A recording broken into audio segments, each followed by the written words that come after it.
This one is 4,000. Before it's 3,500. This one is 3,000. Before it's 2,800. 1,200. Special 21,000.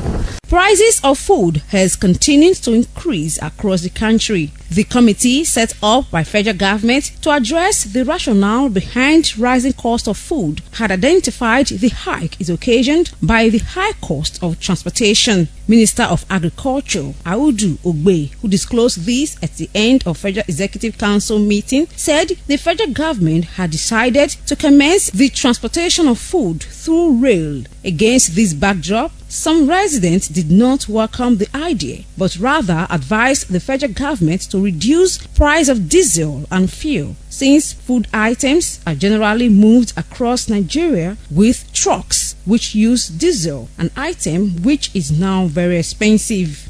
In a country where we have 90% of rural dwellers that has no access to rail, how do they imagine that 5% where the rail passes will now be the one that will feed the whole country? If the people are saying that the cost of transportation is one of the basic reasons why the food cost is expensive, why it's high, then the federal government should go down to reduce the cost of buying diesel and petrol. There's nothing wrong in building railways. That's going to take a long time, maybe the next couple of years, and I don't think we can wait for that long time. But in the interim, that can be going on while we address the issue of reduction of petrol prices and diesel prices in the short run, so that at least we can have a reduction in the prices of food items.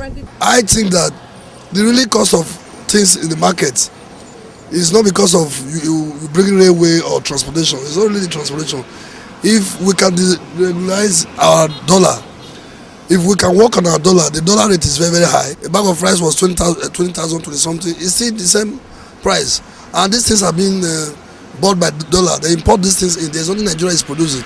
According to the proposed plan of the federal government, transporting farm produce through railway is expected to reduce the high cost of food currently experienced nationwide. Ebhoramen reporting.